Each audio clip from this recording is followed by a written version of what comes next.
नम्य वीरं सर्वज्ञं सर्वजन्तुहितदक्षं करणानुयोगदीपं कुर्वे स्वान्तस्तमोविघातार्थम्। पंच परमेष्ठी भगवान की जय। आज श्रुत पंचमी है। द्वादशांग जिनवाणी माता की जय। थोड़ा रिवीजन करते हैं। पृष्ठ 22 निकाल लीजिए।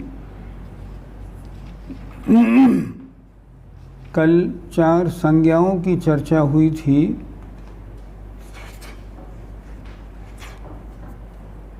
प्रश्न नंबर 72, संज्ञा किसे कहते हैं और उसके कितने भेद हैं। कल हमने पढ़ाया था जिनसे संक्लेशित होकर जीव इस भव में और जिनके विषय का सेवन करने से जीव दोनों ही भवों में दारुण दुख को प्राप्त होते हैं, उसे संज्ञा कहते हैं।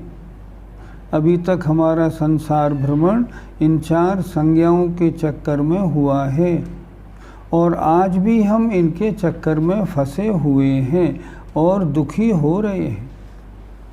4 हैं संज्ञाएं: आहार, भय, मैथुन और परिग्रह। आहार संज्ञा किसे कहते हैं? कल पढ़ाया था कि असाता वेदनी कर्म का तो उदय उदीर्णा हो जाए और बाहर में कहीं भोजन की सामग्री दिख जाए, उस ओर अपना उपयोग चला जाए, या पेट खाली हो तो आहार की इच्छा होती है, वह है आहार संज्ञा। भय संज्ञा क्या है?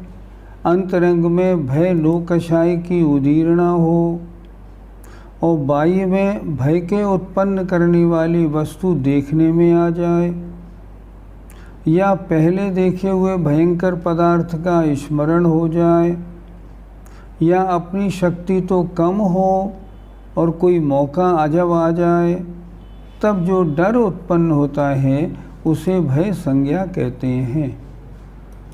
तीसरा मैथुन संज्ञा। अंतरंग में वेद लोकशाही की उदीर्णा हो जाए। ये उदीर्णा क्या होती है? उदीरने का मतलब है अभी उदय तो नहीं होना था, लेकिन इन चीज़ों का निमित्त मिलने से समय से पूर्व वो प्रकृति उदय में आ गई, इसका नाम हुआ उदीरना। खाना खा के घर से चला था, लेकिन रास्ते में हलवाई की दुकान पे अपनी मनपसंद चीज़ दिख गई। भूख नहीं लगनी थी, फिर भी भूख लगे आई, इसे कहते हैं उदीरना। इसे उदीरना कहते हैं। मैथुन संज्ञा देखें। अंतरंग में वेद लोकशाही की उदीरना होने से और बाह्य में कामोत्तेजक स्वादिष्ट और गरिष्ठ रसयुक्त पदार्थों का भोजन करने से। कितना अच्छा लिखा, वृत्ति को गरिष्ठ भोजन नहीं करना, अन्यथा उस भोजन से मैथुन संज्ञा प्रबल रहेगी। अथवा काम कथा नाटक आदि के देखने से, अथवा पहले के भोगे हुए विषयों का स्मरण हो जाने से, अथवा जिनका जो अब्रह्म वाले पुरुष हैं, कुशील पुरुष हैं, उनकी संगति से जीव के हृदय में जो काम वासना उत्पन्न होती है उसे कहते हैं मैथुन संज्ञा। परिग्रह संज्ञा क्या है? अंतरंग में लोभ कषाय की उदीर्णा होने से और बाह्य में भोग के साधनभूत पदार्थों को देखने से। किसी की चीज़ है, भोग की वस्तु, और देखने में आ जाए और उस पर मन चला जाए, परिग्रह संज्ञा हो जाएगी। पहले के भोगे हुए पदार्थों का स्मरण होने से या उनकी कथा सुनने से और ममत्व परिणामों से जीव के हृदय में जो परिग्रह के अर्जन माने कमाना, रक्षण माने रक्षा करना और संग्रह माने इकट्ठा करने की जो बुद्धि होती है, उसे परिग्रह संज्ञा कहते हैं। अगले प्रश्न नंबर 77 में ये बताया है ये संज्ञा किस किस गुणस्थान तक होती है। आहार संज्ञा 6ठे गुणस्थान तक, भय संज्ञा 8वें तक, मैथुन संज्ञा 9वें के सवेद भाग तक। कल हमने समझाया था 9वें गुणस्थान के 2 भाग हैं। ये जो 3 वेद हैं, पुरुष वेद, स्त्री वेद, नपुंसक वेद, ये 9वें के मध्य में या तो इनका उपशम हो जाता है, अगर उपशम श्रेणी है तो, छपक श्रेणी है तो इनका क्षय हो जाता है।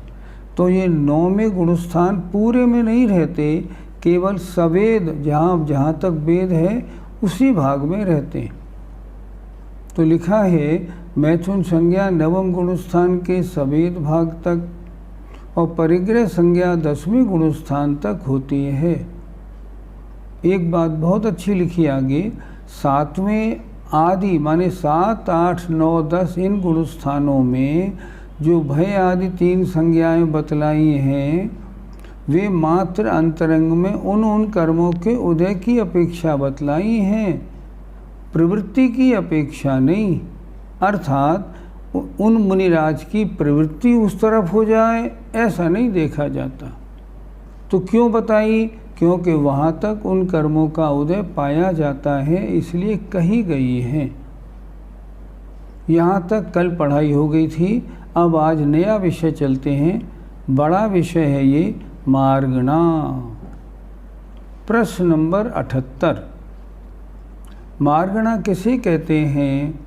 जिनमें अथवा जिनके द्वारा जीवों की खोज की जाए उन्हें मार्गणा कहते हैं।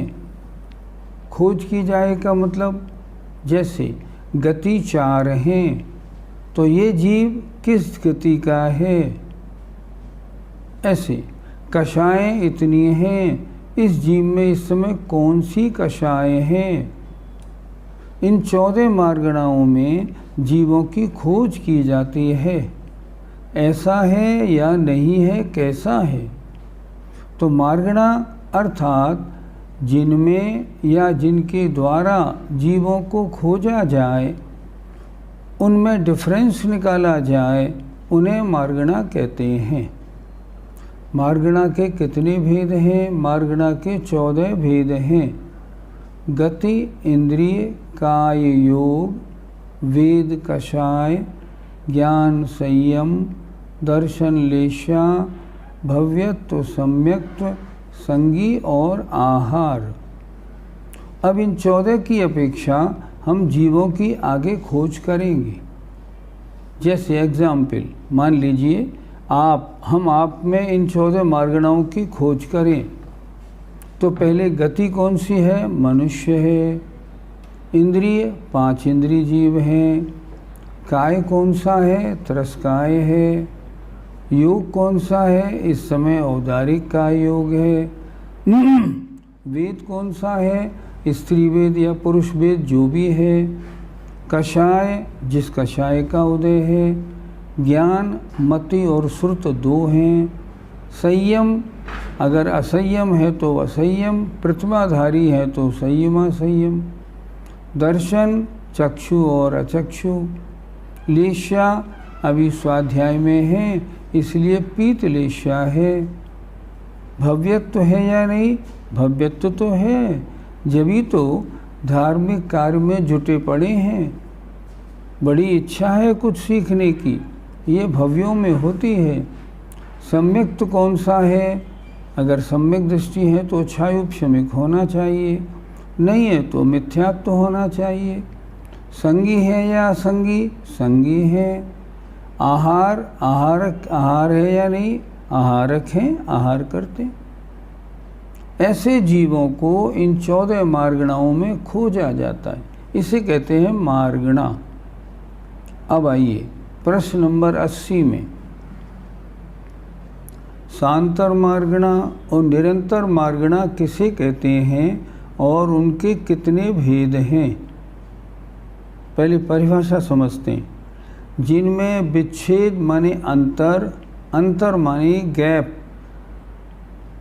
विच्छेद माने अंतर, अंतर माने गैप, जिनमें गैप पड़ता है उन्हें सांतर मार्गणा कहते हैं।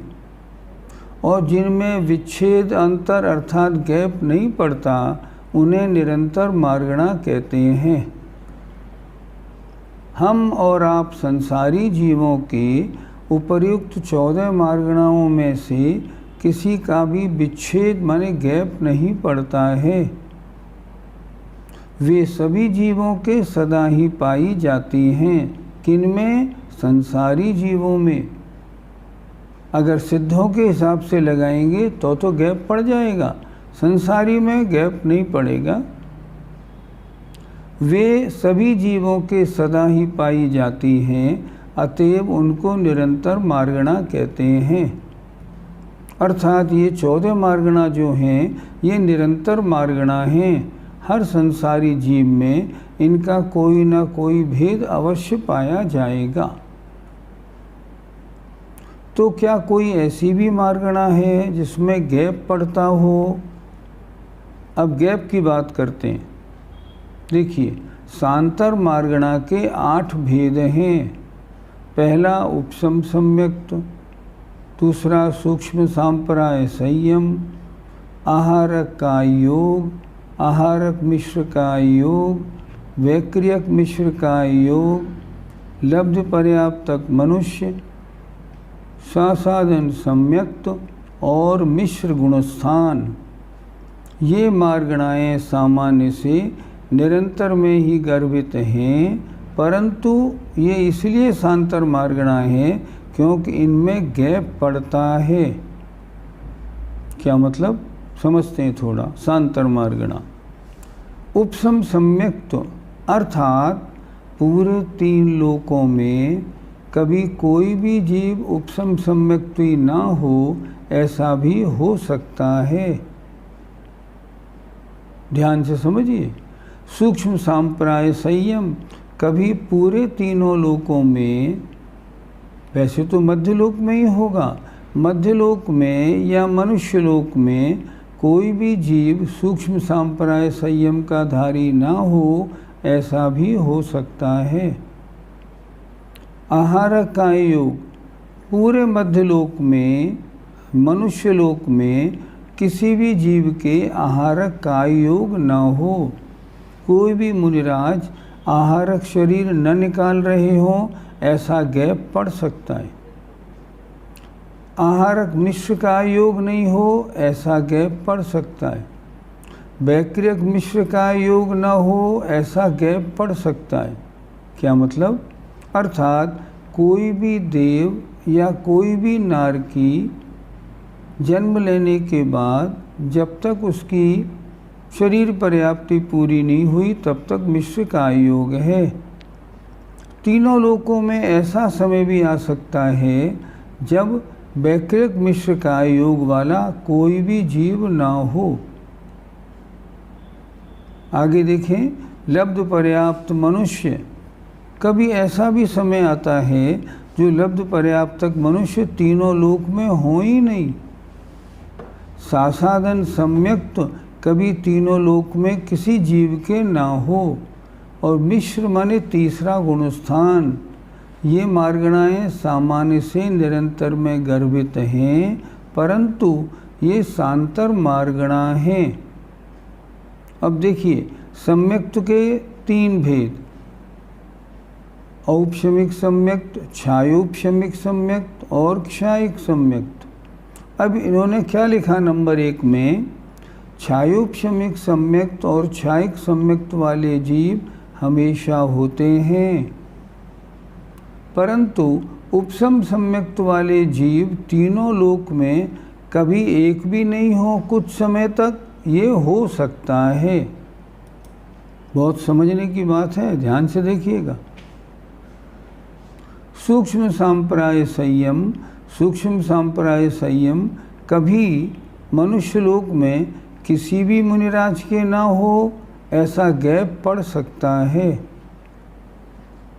आहारक का योग वाले मुनि महाराज कभी कोई भी नहीं हो, ऐसा गैप पड़ सकता है। इसको कहते हैं सांतर मार्गणा। अर्थात जिन मार्गणाओं में अंतर माने गैप पड़ जाता है यदा कदा, हमेशा नहीं, यदा कदा वे शांतर मार्गणा में हैं। इनका कितना गैप पड़ता है ये आगे बताएंगे प्रश्न नंबर 82 में। अभी पहले प्रश्न नंबर 81 को और देख लेते हैं। अंतर विच्छेद माने गैप किसे कहते हैं? गैप से क्या समझें? तो बता रहे हैं किसी भी विवक्षित गुणस्थान या मार्गणा स्थान को छोड़कर पुनः उसी को प्राप्त करने में जीव को जो बीच में जो समय लगता है उसको अंतर विच्छेद या विरय कहते हैं। अर्थात कोई उपसम सम्यक दृष्टि था, फिर उपसम सम्यक से गिर गया, पुनः उपसम सम्यक में आया, इसके बीच के समय को अंतर कहते हैं। अर्थात शांतर मार्गणा में ऐसा भी होगा जो कभी कोई उपसम सम्यक्ति ना हो, वो उपसम सम्यक्त छोड़ के छायोपशमिक में गया हो और उस समय पूरे तीनों लोकों में कोई भी उपसम सम्यक्ति ना हो। फिर एक बार देखें, किसी भी विवक्षित गुणस्थान या मार्गणा स्थान को छोड़कर पुनः उसी को प्राप्त करने में जीव को जो समय लगता है बीच में जो गैप है उसको अंतर्विच्छेद या विरय कहते हैं। अब शांतर मार्गणा में पूरे लोक में इनमें गैप पड़ता है, इसलिए इनको शांतर मार्गणा में लिया। कितने दिन का गैप पड़ता है? प्रश्न नंबर 82 में देखिए। नाना जीवों की अपेक्षा 8 शांतर मार्गणाओं का उत्कृष्ट और जघन्य विरय काल कितना है? पहले प्रश्न को समझना है। प्रश्न नंबर 80 में जो शांतर मार्गणाएं बताई थी, प्रश्न नंबर 80 में, तो यहाँ कह रहे हैं कि उनमें कितना कितना गैप पड़ता है ये बताइए।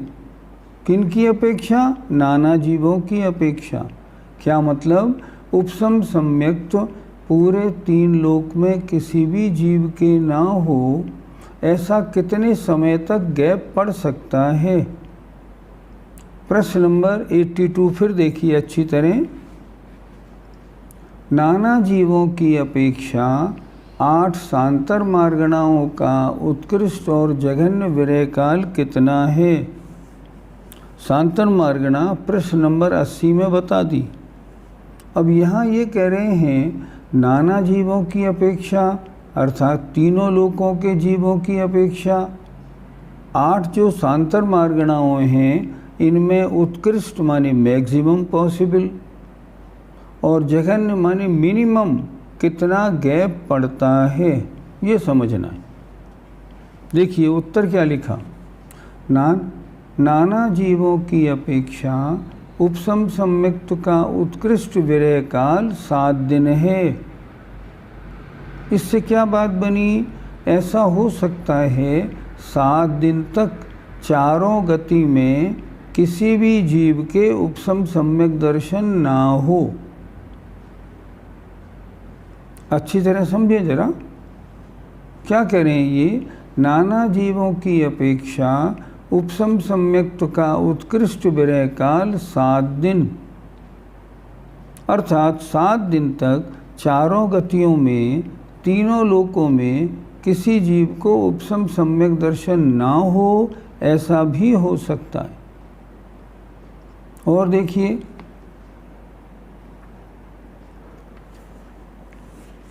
सूक्ष्म सांपराय अर्थात 10वां गुणस्थान, इसका विरय काल है 6 महीने।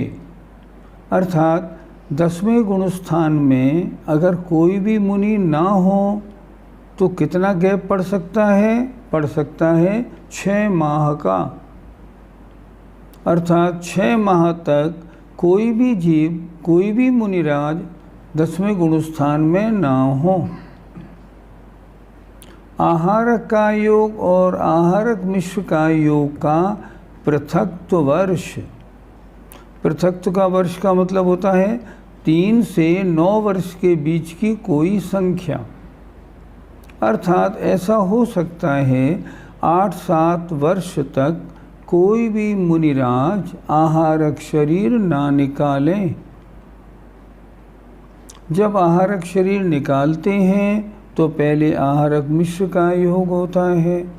जब आहारक शरीर तैयार होकर निकल जाता है तब आहारक का योग होता है। तो यहाँ कहने का तात्पर्य है अर्थात पृथक्त्व वर्ष तक 3 से 9 वर्ष के बीच में किसी भी ऐसा भी समय आता है जब किसी मुनिराज ने आहारक शरीर न निकाला हो। आगे देखें, वैकृक मिश्र का योग का 12 मुहूर्त। वैकृक मिश्र का योग किनके होता है? जिनका वैकृक शरीर होता है। वैकृक शरीर किनका होता है? नारकियों का और देवों का। यहाँ इनका कहना है ऐसा भी हो सकता है जो 12 मुहूर्त, एक मुहूर्त माने 48 मिनट, अर्थात 12 मुहूर्त तक कोई भी जीव नरक में या स्वर्ग में पैदा ना हुआ हो। फिर देखें, वैकृक मिश्र का योग का 12 मुहूर्त। कोई जीव आया, उनने जन्म लिया, तो जब तक उसकी शरीर पर्याप्ति पूरी नहीं हुई तब तक वैकृक मिश्र का योग, और पूरी हो गई अब वैकृक का योग। तो वैकृक मिश्र का योग में प्रधानता है जन्म लेने की। तो यहाँ बता रहे हैं ऐसा भी हो सकता है कि किसी नारकियों के या स्वर्गों में कोई जीव 12 मुहूर्त तक जन्म ना ले। अगर नहीं लेगा तो वैकृक मिश्र का योग का अंतर पड़ जाएगा। लब्ध पर्याप्त मनुष्य, इनका विरह काल कितना? पल्लिका असंख्यात्मा भाग काल। पल्लिका असंख्यात्मा भाग काल क्या होता है?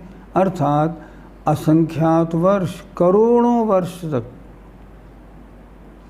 यहाँ क्या कह रहे हैं? ये 3 चीज़ें हैं, लब्ध पर्याप्त मनुष्य, सासादन सम्यक दर्शन और मिश्र गुणस्थान। इनका उत्कृष्ट विरह काल पल्लिका संख्यात्मा भाग है। अर्थात इतने वर्ष तक कोई भी जीव लब्ध पर्याप्त तक मनुष्य ना बने। दूसरी बात, सासादन सम्यक, दूसरा गुणस्थान किसी को ना हो, और मिश्र माने तीसरा गुणस्थान भी किसी का ना हो। ऐसा पल्लिके असंख्यात में भाग काल तक खाली पना रह सकता है। शांत। अब इनका उत्कृष्ट काल तो आपने बता दिया। जघन्य काल कितना होगा? शांतर मार्गणाओं का जघन्य विरह काल 1 समय है। कैसे समझें? उपसम सम्यक्त का आपने उत्कृष्ट विरह काल बताया 7 दिन। अर्थात तीनों लोकों में उपसम सम्यक दर्शन 7 दिन तक किसी जीव को ना हो। कोई भी उपसम सम्यक दृष्टि 7 दिन तक तीनों लोकों में कोई भी ना हो, ऐसा हो सकता है। तो जघन्य से गैप 1 समय, अर्थात अभी तक उपसम सम्यक दृष्टि थे, अब 1 समय गैप पड़ा और दूसरे किसी जीव को उपसम सम्यक दर्शन हो गया, तो ये 1 समय का गैप हो गया।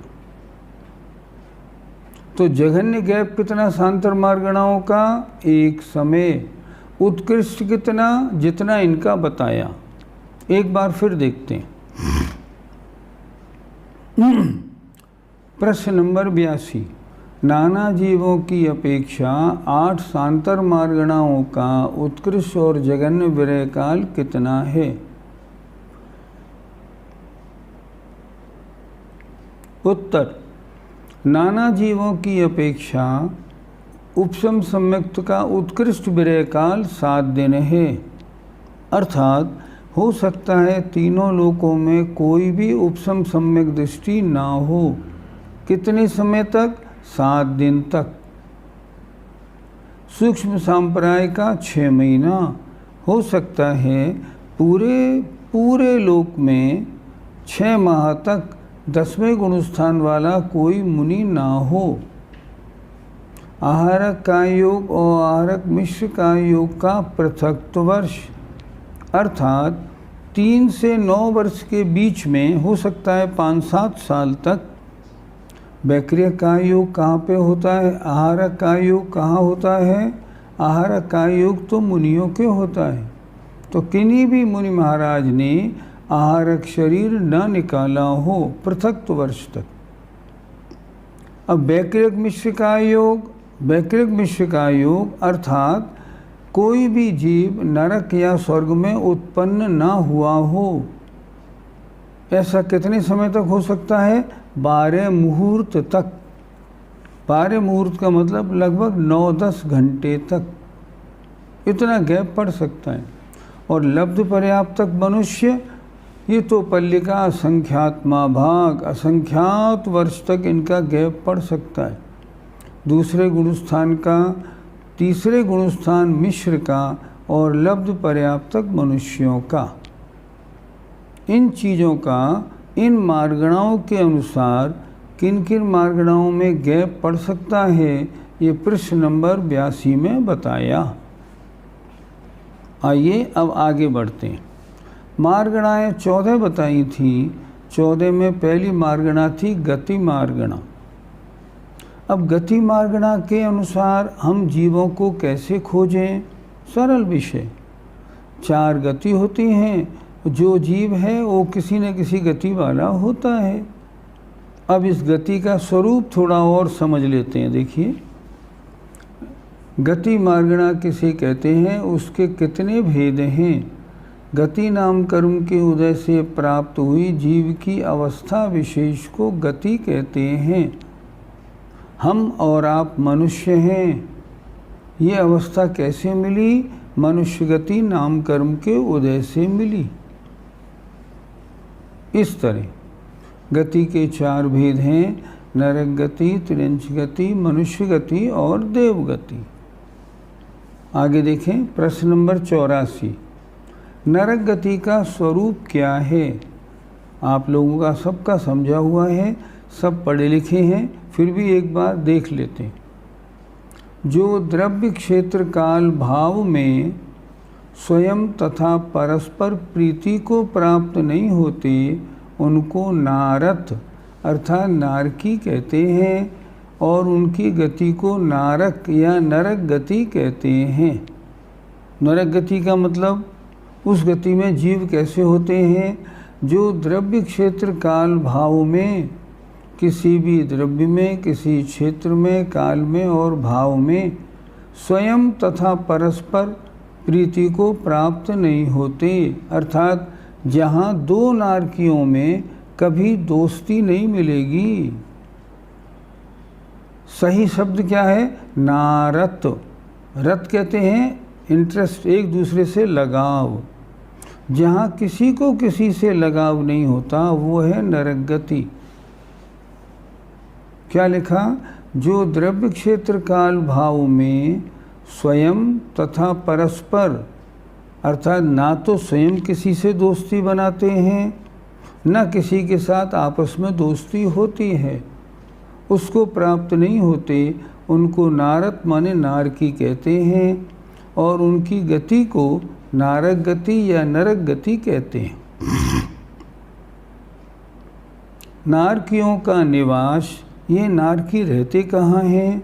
तो नारकियों का निवास इस पृथ्वी के नीचे 7 पृथ्वियों में है। हम पहली पृथ्वी के ऊपर हैं। पहली पृथ्वी के 3 भाग हैं, खर भाग, पंख भाग, अब बहुल भाग। खर भाग और पंख भाग में व्यंतर और भवनवासी देव हैं, उनमें नारकी नहीं है। तो पहली पृथ्वी का जो अब बहुल भाग है वह पहला नरक कहलाता है और उसमें नारकी पाए जाते हैं। तो लिखा है नारकियों का निवास इस पृथ्वी के नीचे 7 पृथ्वियों में है। उस पृथ्वी के नीचे फिर दूसरी, तीसरी, चौथी, 5वीं, 6वीं और 7वीं, इन 7 नरकों में नारकी रहते हैं। क्या इनके रहने के मकान होते हैं क्या? नहीं, कुछ भी नहीं होते, इनके तो गड्ढे होते हैं। आचार्यों ने लिखा जैसे कोई चूहा हो, आपके घर में आ गया तो उसने एक कोने में छोटा बिल बना दिया। आपने देखा अरे ये तो चूहा आने लगा, ये तो बड़ा परेशान करेगा। तो आपने क्या किया, जैसे ही वो चूहा निकल के गया, आपने उस गड्ढे को ऊपर से पत्थर लगा के पैक कर दिया। अंदर क्या बचा? एक बिल बचा, गड्ढा, चूहे का बिल। ऐसे बिलों में ये नारकी जीव रहते हैं। देखिए, नारकियों का निवास इस पृथ्वी के नीचे 7 पृथ्वियों में है। ये भूमि के अंदर जो गड्ढे हैं उनमें रहते हैं। नारकी निरंतर ही स्वाभाविक, शारीरिक, मानसिक, आगंतुक तथा क्षेत्रजन्य इन 5 प्रकार के दुखों से दुखी रहते हैं। कैसे लगाएं? नारकियों को एक तो निरंतर स्वाभाविक दुख है, नारकी हैं, शरीर बड़ा ख़राब है, कष्ट ही कष्ट है। दूसरा शारीरिक, अर्थात शरीर में कष्ट बहुत। क्या मतलब? प्रत्येक नारकी के शरीर में करोड़ों रोग होते हैं, इसलिए शारीरिक दुख। तीसरा मानसिक, टेंशन बहुत, सुबह से शाम तक एक ही काम, लड़ाई झगड़ा, लड़ाई झगड़ा। आगंतुक, अगर असुर कुमार जाति के देव वहाँ आ जाएं तो वो उनको बिठा के उनको चीरते हैं, फाड़ते हैं, मारते हैं। और क्षेत्रजन्य, आप लोगों ने 6 डाला में पढ़ा होगा, जा तहाँ भूमि पर सत दुख इसो, बिच्छू सहस डसे नहीं तिसो। जहाँ की भूमि कैसी है, उससे अगर शरीर का स्पर्श हो जाए तो ऐसा लगता है जैसे हजारों बिच्छुओं ने डंक मार दिया। तो ऐसे 5 प्रकार के दुख जहाँ निरंतर मिलते हैं। फिर देखें, नारकी निरंतर ही स्वाभाविक, शारीरिक, मानसिक, आगंतुक तथा क्षेत्रजन्य इन 5 प्रकार के दुखों से दुखी रहते हैं। बहुत आरंभ प्रश्न आया, नरक गति में उत्पत्ति कैसे होती है? कारण क्या है उत्पत्ति का? उन्होंने बताया, तत्वार सूत्र का एक सूत्र है, बहुआरंभ परिग्रहत्वम नारकस्यायुषः। अर्थात यहाँ लिखा है बहुत आरंभ, बहुत परिग्रह तथा रौद्र ध्यान के कारण जीव नरकायु का बंध कर इन पृथ्वियों में उत्पन्न होते हैं। नरक गति किनको प्राप्त होती है? जो मनुष्य या त्रिंच अवस्था में, देव तो नारकी बनते नहीं, जो मनुष्य या त्रिंच अवस्था में बहुत आरंभ माने हिंसा वाले काम करते हैं, ऐसा व्यापार करते हैं जिसमें बहुत हिंसा हो, जिन्हें हिंसा के कार्यों में बड़ा आनंद आता है, उनको नरक गति मिलती है। बहुत परिग्रह, जिनका परिग्रह बहुत होता है, वे भी नरक गति को प्राप्त होते हैं। और रौद्र ध्यान, हिंसा, झूठ, चोरी और परिग्रह के संरक्षण में जिनको बड़ा आनंद आता है, बड़ी प्रसन्नता होती है, उसे कहते हैं रौद्र ध्यान। उसके कारण जीव नरकायु का बंध कर इन पृथ्वियों में उत्पन्न होते हैं। एक छोटा सा प्रश्न, हम सब विचार करें, हमारे 4 ध्यानों में से सबसे ज़्यादा ध्यान कौन सा होता है? ध्यान 4, आर्त ध्यान, रौद्र ध्यान, धर्म ध्यान, शुक्ल ध्यान। शुक्ल ध्यान पंचम काल में होता नहीं, अब बचे 3। 3 में धर्म ध्यान भी बिरले जीवों को होता है। क्यों? क्योंकि धर्म ध्यान मात्र सम्यक दृष्टि जीवों के होता है। अब सम्यक दृष्टि तो बड़े बिरले हैं पंचम काल में, इसलिए ये भी बहुत कम को, इसे भी हटा दो। अब 2 ध्यान आए, आर्त ध्यान और रौद्र ध्यान। आर्त ध्यान कब होता है? जब कोई कष्ट आ जाए और जीव दुखी हो तो आर्त ध्यान। और रौद्र ध्यान कब होता है? जब पंचेंद्रियों के विषय या पाप आदि की सामग्री मिल जाए, उसको भोग करे और आनंद माने, उसे कहते हैं रौद्र ध्यान। अगर कोई पूछे ना हम सब लोगों को सबसे ज़्यादा ध्यान कौन सा होता है, तो आर्त ध्यान दुख में होता है। हम सब लोगों में दुखी तो बड़े कम लोग हैं, जैनी लोग सभी बहुत सुखी और समर्थ हैं, तो आर्त ध्यान तो होता नहीं। अच्छा, रौद्र ध्यान होता है जब परिग्रह की सामग्री मिले और उसमें प्रसन्नता हो। हिंसा, झूठ, चोरी और परिग्रह, इनको करते हुए जिनको प्रसन्नता होती है, उनके रौद्र ध्यान होता है। तो हम लोगों में से अधिकांश लोग जो हैं वो सब सारी सुविधाओं से युक्त हैं, पंचेंद्रियों के विषयों को खूब भोगते हैं, सांसारिक पंचेंद्रियों के विषयों के साधनों का खूब सेवन करते हैं और उसकी सुरक्षा, उसको ठीक रखना, पुराने को हटाना, नए को लाना, इसमें लगे रहते हैं। ध्यान कौन सा? रौद्र ध्यान। और रौद्र ध्यान वाले जीवों को गति कौन सी मिलती है? नरक गति। तो हम लोगों की गति कौन सी होगी? अधिकांश नरक गति में जाएंगे। क्यों जाएंगे? क्योंकि सम्यक दर्शन तो हुआ नहीं और अभी परिग्रह की जो सामग्री है उसके भोग में हमें आनंद आता है। क्यों? हम अच्छे घर में हैं, अच्छी सब सुविधाएं हमारे पास हैं, तो पंचेंद्रिय की भोग में आनंद मानते हैं।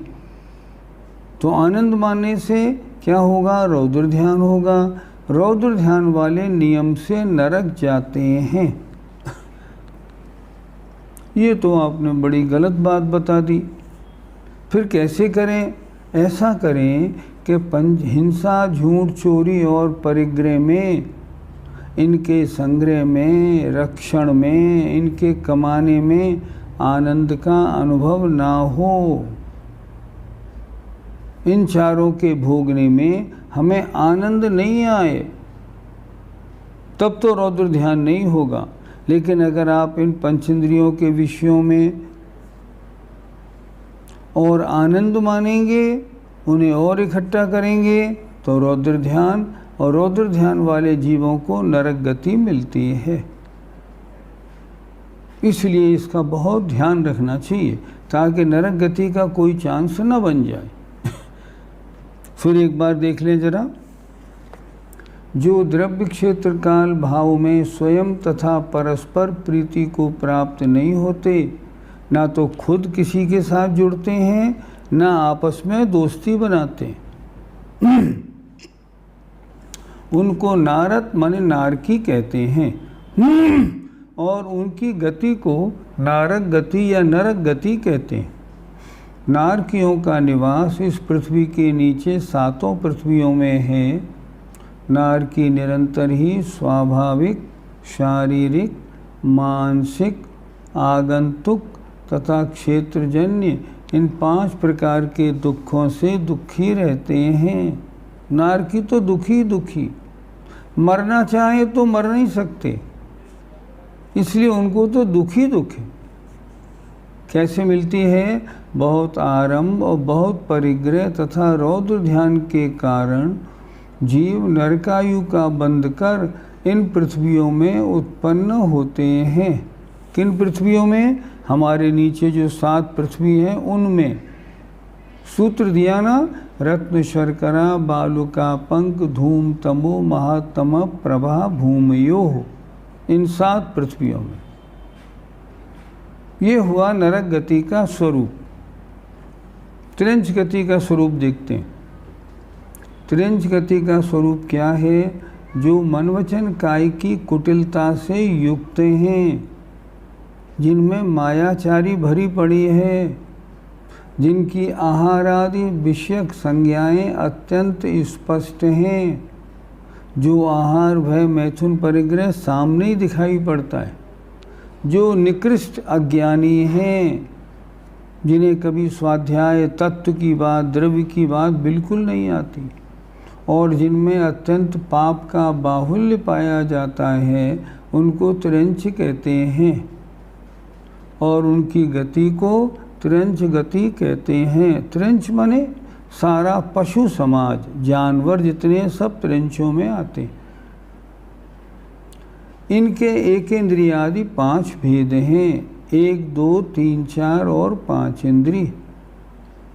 एक इंद्रिय जीवों का निवास समस्त लोक में है, सारे लोक में पाई जाते हैं। त्रस नाली में त्रस जीवों का निवास है, तथा उपाद मारणांतिक समुद्घात और केवली समुद्घात की अपेक्षा समस्त लोक में भी निवास है। क्या लिखा? त्रस नाली में त्रस जीवों का निवास है। देखिए, पूरा जो लोक है इस आकार वाला, इसके बीचों बीच में एक त्रस नाड़ी है, जो लगभग 13 राजू लंबी है। 1 राजू चौड़ी, 1 राजू लंबी, ऐसी त्रस नाड़ी है। त्रस जीव केवल त्रस नाड़ी में पाए जाते हैं, इससे बाहर नहीं पाए जाते। इसलिए यहाँ पे लिखा त्रस नाली में त्रस जीवों का निवास है, तथा उपाद मारणांतिक समुद्घात और केवली समुद्घात की अपेक्षा समस्त लोक में भी इनका निवास है। क्या लिखा इन्होंने? उपाद की अपेक्षा। उपाद का मतलब कहीं कोई जीव था, वो कहीं उपाद उत्पन्न होने के लिए आया गया, तो उसमें उपाद का भेद होता है। उपाद की अपेक्षा त्रिंच सारे लोक में पाए जाते हैं। दूसरा, मारणांतिक समुद्घात की अपेक्षा, अर्थात मरने से पूर्व जो अपनी आत्मा के प्रदेश जहाँ जन्म लेना है उस स्थान को छूकर लौटते हैं, उसे कहते हैं मारणांतिक। यहाँ क्या कह रहे हैं? यहाँ ये कह रहे हैं, यद्यपि त्रिंच जीव सिर्फ मध्यलोक में हैं, लेकिन इनकी अपेक्षा, या यूँ कह लें त्रस नाली में हैं, लेकिन इन कारणों की अपेक्षा सारे लोक में भी इनका निवास है। क्या लिखा? उपाद की अपेक्षा। कहीं कोई जीव मरा और मर के यहाँ पैदा होने आ रहा है, तो उसकी अपेक्षा ऐसे जीव पूरे लोक में पाए जाते हैं, उपाद की अपेक्षा। मारणांतिक समुद्घात की अपेक्षा भी पाए जाते हैं, और केवली समुद्घात की अपेक्षा, ये बात समझ में नहीं आई, शायद लगता है यहाँ मिस प्रिंट है। मारणांतिक समुद्घात की अपेक्षा तो ठीक लिखा, केवली समुद्घात इनके होता नहीं, और उसकी अपेक्षा समस्त लोक में भी इनका निवास नहीं है। इस बारे में कल जानकारी करके बताऊंगा। अब प्रश्न, त्रिंच बनते कैसे हैं? छल कपट रूप प्रवृत्ति करने से एवं आर्त ध्यान के कारण जीव त्रिंच गति में उत्पन्न होते हैं। आर्त ध्यान का मतलब दुखी, निरंतर दुखी रहने का, दुख के बारे में चिंतन करने का काम। ऐसा करने के कारण जो जीव ऐसा करते हैं, वो जीव मरकर त्रिंच गति में उत्पन्न होते हैं। ये त्रिंच गति का स्वरूप बता दिया। सीधी भाषा में जितने पशु हैं, त्रिंच हैं, पूरे लोक में भरे हैं, वे सब त्रिंच गति में आते हैं। आगे आए, मनुष्य गति का स्वरूप क्या है? जो नित्य ही हेय उपादेय तत्व अतत्व आप्त अनाप्त धर्म अधर्म आदि का विचार कर सकें, जो मन के द्वारा गुण दोष आदि का विचार एवं स्मरण आदि कर सकें, जो मन के विषय में उत्कृष्ट हों, शिल्प कला आदि में कुशल हों, तपस्चरण कर मोक्ष प्राप्त कर सकें, तथा युग के आदि में जो मनुओं से उत्पन्न हों उन्हें मनुष्य कहते हैं और उनकी गति को मनुष्य गति कहते हैं। मनुष्यों का निवास ढाई द्वीप में है। मनुष्य के आर्यखंडज और म्लेच्छ खंडज की अपेक्षा दो भेद हैं। मनुष्य क्यों बनते हैं? अल्प आरंभ, थोड़ा आरंभ माने हिंसा वाले कार्य, अल्प परिग्रह, थोड़ा परिग्रह, और स्वभाव में अगर सरलता है तो वे जीव मनुष्य गति में उत्पन्न होते हैं। इसको एक बार फिर समझते हैं। देखिए, मनुष्य गति का स्वरूप क्या है? जो नित्य ही हेय उपादेय का विचार कर सकें। हेय माने ये छोड़ने योग्य है, उपादेय माने ये ग्रहण करने योग्य है। तत्व अतत्व, तत्व का सही स्वरूप क्या है, तत्व का गलत स्वरूप क्या है। आप्त अनाप्त, आप्त माने सच्चे देव कौन हैं और अनाप्त माने झूठे देव कौन हैं। आप्त अनाप्त, धर्म अधर्म, ये कार्य करना धार्मिक है, ये कार्य करना अधार्मिक है। इन चीज़ों का जो विचार कर सकें, जो मन के द्वारा गुण दोष आदि का विचार एवं स्मरण आदि कर सकें, अर्थात जो मन के द्वारा किस वस्तु में क्या गुण होते हैं, क्या दोष होते हैं, इनका विचार और जिनकी याददाश्त होती है, जो मन के विषय में उत्कृष्ट हों, शिल्प कला आदि में कुशल हों।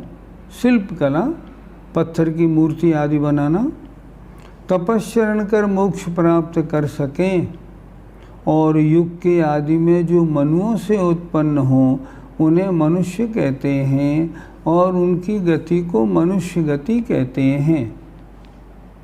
मनुष्यों का निवास ढाई द्वीप में है, अर्थात जम्बू द्वीप, फिर धातकी खंड और आधा पुष्करार्ध, इन ढाई द्वीप में मनुष्य रहते हैं।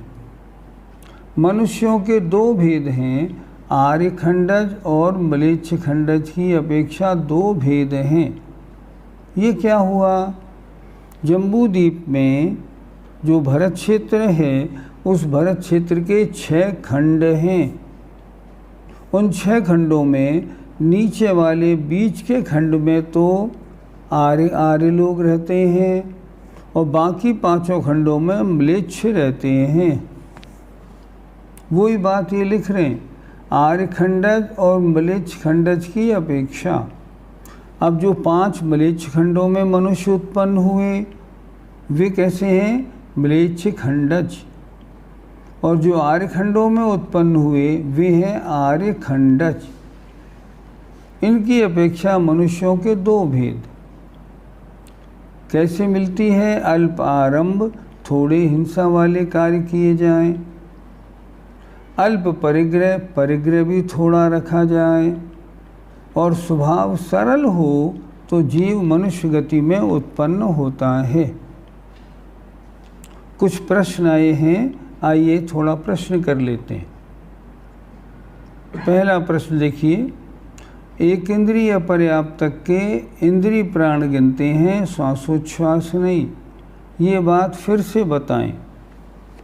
देखिए, कोई जीव मर के एक इंद्रिय बना तो जब विग्रह गति में है तो उसके इंद्रिय प्राण है या नहीं? है।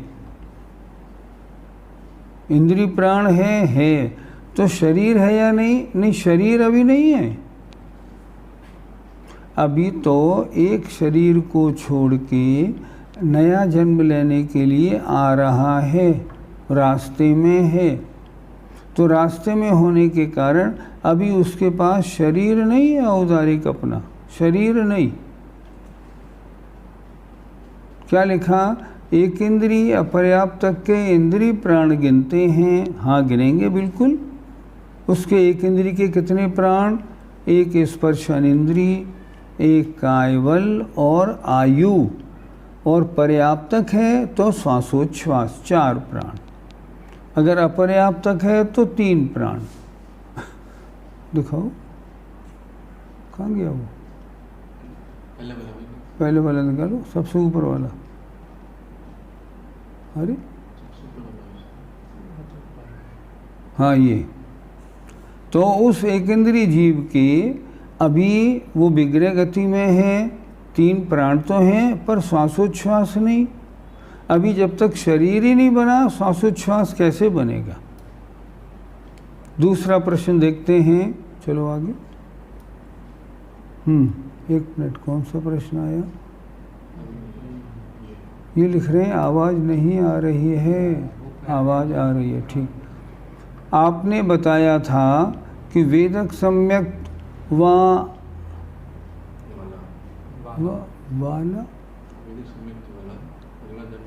अर्थात कि वेदक सम्यक्त वाला अगला जन्म लेने से पहले क्षायिक सम्यक्त ग्रहण कर लेगा। नहीं, हमने ये नहीं बताया। हमने ये बताया क्षायिक सम्यक्त प्राप्त करने की योग्यता किसमें होती है? वेदक सम्यक दृष्टि में। अगर वेदक सम्यक दृष्टि अपनी विशुद्धि बढ़ाए तो वह क्षायिक सम्यक दृष्टि बन सकता है, कर लेगा भी, बात हमने नहीं कही। आगे चलें। कोई भी कर्म बंधने के बाद कुछ समय पश्चात ही वो कर्म का उदय होता है, तो फिर क्या निमित्त मिलने से उदीर्णा हो जाएगी क्या? हाँ बिल्कुल हो जाएगी। किसी कर्म को आपने बांधा और उसके उदय आने का काल भी है कि वो इतने समय बाद उदय में आएगा, लेकिन अगर कभी कोई विशेष प्रसंग बनता है ना, तो वह कर्म पहले भी उदय में आ जाता है, इसलिए उसकी उदीर्णा हो जाती है। लेकिन बंधने के एक आवली काल तक उसकी उदीर्णा नहीं होती। आगे प्रश्न आया, छोटे बालक की कितनी संज्ञाएं होती हैं? 4। कहाँ दिखती हैं? आपको दिखती नहीं, होती 4 हैं। आचार्यों ने तो लिखा पेड़ में भी 4 संज्ञाएं हैं, आपको दिखती कहाँ है? होती 4 हैं। बिल्कुल। गर्भस्थ शिशु के प्रथम समय में कितने प्राण माने? अभी गर्भ में कोई जीव आया है, अब उसके कितने प्राण हैं? अगर मनुष्यों में आया है मान लो, तो कितने प्राण हैं? अभी उसके 7 प्राण हैं। और प्राण कब मिलेंगे? जब पर्याप्ति पूरी होगी तब प्राण मिलेंगे। देखिए 5 इंद्रिय, कायबल और आयु, ये 7 प्राण तो हैं। मनोबल वचन बल अभी नहीं, अभी पर्याप्ति नहीं हुई, और अभी श्वासोच्छ्वास पर्याप्ति भी नहीं हुई, इसलिए पैदा होने के पहले समय में तो उतने ही प्राण होंगे, 7। आगे देखिए। जीव समास एवं मार्गणा में क्या अंतर है?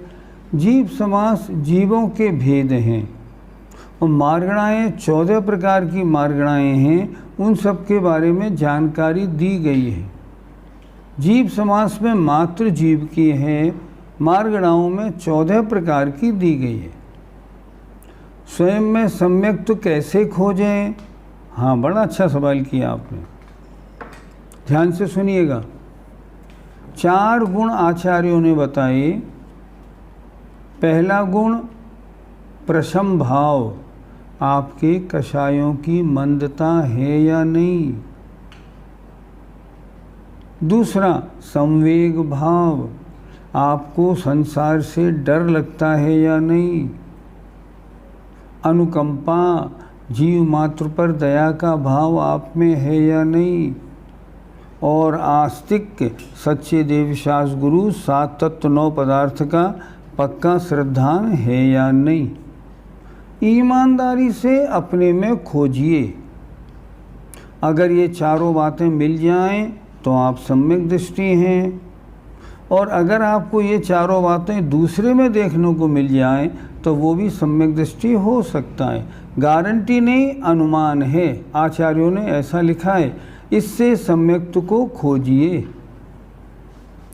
विच्छेद का मतलब भेद होता है क्या? नहीं होता। विच्छेद का मतलब है गैप। एक प्रश्न आया, जो मुनिराज छपक श्रेणी चढ़ते हैं उनके तो संज्ञा का क्षय हो जाता है, लेकिन जो उपसम श्रेणी चढ़ते हैं उनके निमित्त मिलने से क्या संज्ञा का उदय नहीं होगा? देखिए, उपसम श्रेणी में जीव चढ़े। अब मान लो मैथुन संज्ञा 9वें गुणस्थान तक सवेद भाग तक थी। अब जहाँ वेद का उदय हट गया, उपशम हो गया, अवेद भाग में नहीं रही। फिर 10वें गुणस्थान में मैथुन संज्ञा नहीं, 11वें में मैथुन संज्ञा नहीं। अब 11वें से नीचे उतरे वापस, तो 10वें में मैथुन संज्ञा नहीं। अब 9वें में आए तो पहले वेद रहित भाग में रहे, फिर वेद सहित भाग में आए, तो वेद सहित भाग में आते ही मैथुन संज्ञा प्रारंभ हो गई। ऐसे मान लो उपसम श्रेणी में चढ़े तो 8वें गुणस्थान तक भय संज्ञा थी, 9वीं में भय नहीं, 10वीं में भय नहीं, 11वीं में भय नहीं। अब लौटे, 11 से 10 में आए, भय नहीं, 9 में आए, अभी भी भय नहीं, 8वीं में आए तो हाँ डर लगना शुरू हो गया, भय संज्ञा हो गई। इस तरह ये संज्ञाएं गुण स्थानों से आगे बढ़ने पे समाप्त हो जाती हैं और नीचे उतरने पर दोबारा फिर चालू हो जाती हैं। ऐसा समझना चाहिए। संज्ञा को 4 ही क्यों कहा गया? सभी तरह के राग द्वेष एवं कसाय को भी दुख का कारण कह सकते हैं? नहीं, ये संज्ञा माने पीड़ाएं हैं। ये राग द्वेष और कषाय अलग बात, ये संज्ञा अलग बात, जिनके कारण हम संसार भ्रमण कर रहे हैं, बड़ा दुखी महसूस करते हैं, इनके कारण पीड़ित हैं, उन्हें संज्ञा कहते हैं। राग द्वेष अलग। सांतर निरंतर मार्गणा समझ में नहीं आई, क्यों, क्या दिक्कत? सांतर मार्गणा वो जिनमें गैप नहीं हो, जिनमें गैप होता है, और निरंतर मार्गणा जिनमें गैप नहीं होता। सांतर मार्गणा में गैप पड़ जाता है, जैसे मैंने बताया ना, उपसम सम्यक दृष्टि, 7 दिन तक तीनों लोकों में कोई भी उपसम सम्यक दृष्टि ना हो। पर निरंतर मार्गणा में ये बात नहीं, वो जीव हमेशा पाए जाते हैं। समय आपका हो रहा है, एक प्रश्न का उत्तर और दूंगा। बिना उदीरणा उदय कार्यकारक क्यों नहीं होता? जब तक उदय को उदीरणा न मिले उदय कार्यकारी नहीं होता है, ये नियम है। उदय कार्यकारी कब होगा? जब उसके साथ में उदीरणा होगी। और ये नियम आचार्यों ने दिया है, जिस कर्म का उदय होता है उसके साथ उदीरणा होती है। इस तरह समय आपका हो गया, अगली क्लास शुरू होनी है, इसलिए अभी इस कक्षा को यही पूरी करते हैं। आइए, जय जिनेन्द्र।